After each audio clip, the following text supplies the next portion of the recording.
सो ये चैप्टर जो है वो कॉर्पोरेट गवर्नेंस का है जो सेमेस्टर 6 में आ रहा है, थर्ड ईयर का।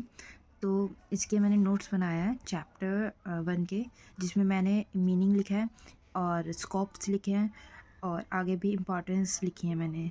तो ये चैप्टर मैंने चैप्टर के नोट्स बनाए हैं और बहुत ही इजी वे में बनाया है ताकि आप लोगों को समझ आ सके।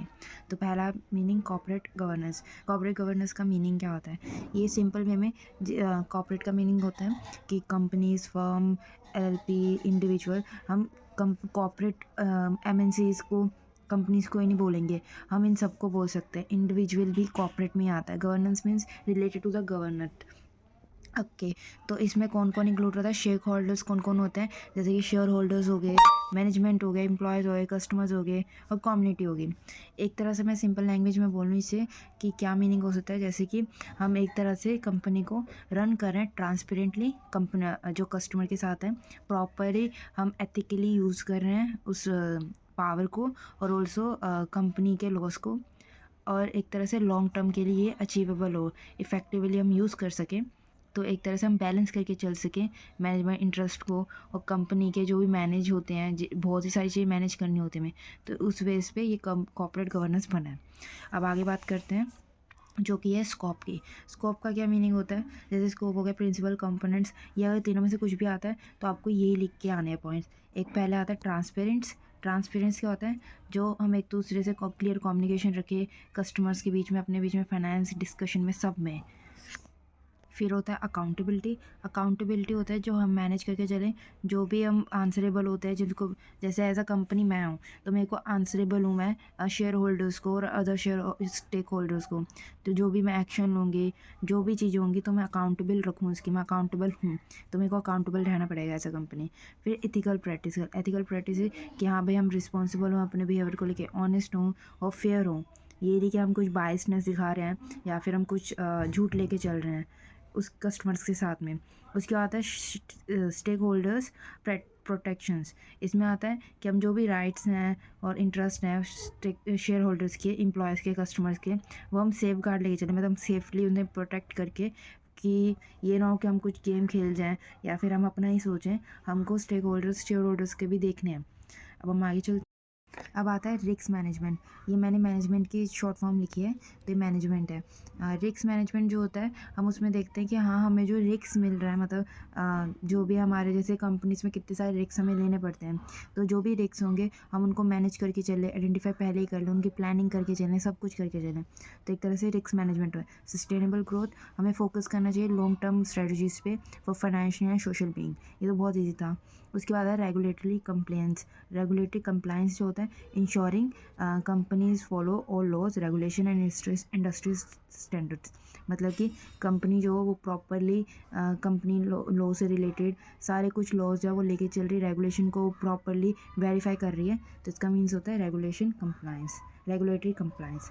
अब हम आगे चलते हैं। अब हम बात करते हैं इंपॉर्टेंस ऑफ कॉर्पोरेट गवर्नेंस। पहले आता है बिल्ड ट्रस्ट। हमें ट्रस्ट बिल्ड करना चाहिए, जैसे मैंने पहले भी बताया था, जो भी कस्टमर्स में है, शेयर होल्डर्स हैं, सब में हमें ट्रस्ट बिल्ड करना है कंपनी और उनके बीच में, कि हम फेयर हैं, हम पूरे ट्रांसपेरेंट होकर के चल रहे हैं। अब इसमें क्या आता है, फीचर, प्रिंसिपल एंड एडवांटेजेस।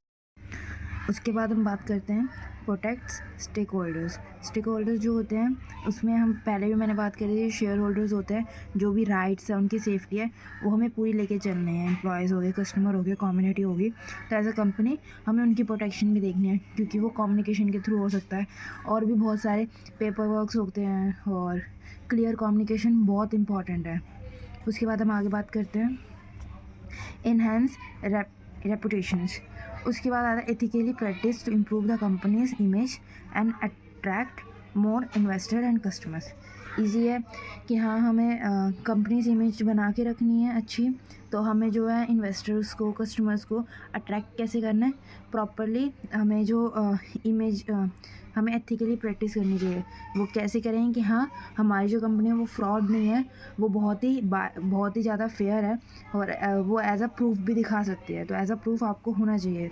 उसके बाद आता है इंश्योर्स कंप्लायंस, मतलब यहाँ पर जो है वही रूल्स रेगुलेशन कंपनी अगर अवॉइड करेगी तो उस पर पेनल्टीज़ लगेंगी, उसमें बहुत सारे लॉज लगेंगे, तो इससे अच्छा है, और इससे कंपनी इमेज भी ख़राब होगी। तो ये बैकग्राउंड से होते हैं, यही चीज़ें होती हैं जो कंपनी को बहुत ज़्यादा सही बना के रखती है, इमेज बहुत अच्छी बना के रखती है। तो ये अवॉइड करना चाहिए और हमें कंपनी के सारे फॉलो जो है रेगुलेशन लॉज वो हमें फॉलो करने चाहिए। अब आगे चलते हैं नेक्स्ट पॉइंट पे। अब हम बात करते हैं प्रमोट्स ग्रोथ। अब इसमें क्या है कि हम पहले डिस्कशन करें, इंक्वायरी करें, रिस्क मैनेजमेंट लेके जाए, लॉन्ग टर्म सक्सेस का देखें, स्टेबिलिटी देखें। तो ये क्या होता है, इससे क्या हो रहा है, सारा कुछ करने से हम ग्रोथ को और कंफर्टेबल नहीं हो रहे, हम आउट ऑफ कंफर्ट जा रहे हैं, आउट ऑफ बॉक्स जा रहे हैं, ऐसा कंपनी हम लेके चल रहे हैं। तो अब सेकंड आता है 6 पॉइंट ये था अट्रैक्ट इन्वेस्टर्स। ये मैंने 4th पॉइंट पे भी बताया था कि हम अट्रैक्ट कैसे कर सकते हैं, कि हम स्ट्रॉन्ग गवर्नेंस, मतलब हम लॉ रेगुलेशन को प्रॉपर्ली लेके चलें, तो फंडिंग जो होगी वो फ्रॉम इन्वेस्टर बहुत ज़्यादा आ सकती है। कि अगर हम प्रॉपर्ली क्लियरली सारी चीज़ें मान के चल रहे हैं तो अट्रैक्ट, और हम इन्वेस्टर्स की भी सुन रहे हैं कि उनको कितनी इक्विटी चाहिए, सब कुछ सारी चीज़ें देख सकते हैं, तो हम अट्रैक्ट कर सकते हैं। उसके बाद आता है प्रिवेंट्स मिसमैनेजमेंट। अब यहाँ पर क्या आ सकता है, फ्रॉड्स के चांसेस ज़्यादा हो जाते हैं, इन रेगुलेशन आ सकता है, कंसिस्टेंसी नहीं आ सकती, बहुत सारे फ्रॉड्स हो सकते हैं, तो इसको रिड्यूस करने से मिसमैनेजमेंट हो सकता है। उसके बाद इसमें आता है ऑडिटिंग। ऑडिटिंग मीन्स होता है जो भी अब इस सेमेस्टर में नहीं है, बट लेकिन इसका मीनिंग बहुत वैल्यूएबल है, ताकि क्योंकि ये सेमेस्टर 5 में बहुत इंपॉर्टेंट था लेना सब्जेक्ट, बट कोई नहीं। बट लेकिन अब ऑडिटिंग का मीनिंग जानते हैं, अगर साइड बाय साइड मैं ऑडिटिंग भी लेके चलूँगी तो मैं वो भी शेयर करूँगी कि कैसे उसके notes banana and all. But लेकिन अभी मीनिंग देख लेते हैं ऑडिटिंग का, और यहीं पर इस वीडियो को ख़त्म करते हैं, और आगे मैं नेक्स्ट पार्ट लेके आऊँगी।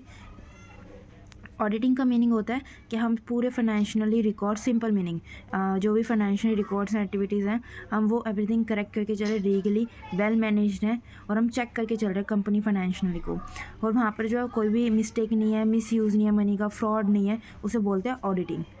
अब आपको आई होप ये वीडियो हेल्पफुल लगे और मेरे नोट्स हेल्पफुल लगे हो। Thank you so much for watching this video. Bye.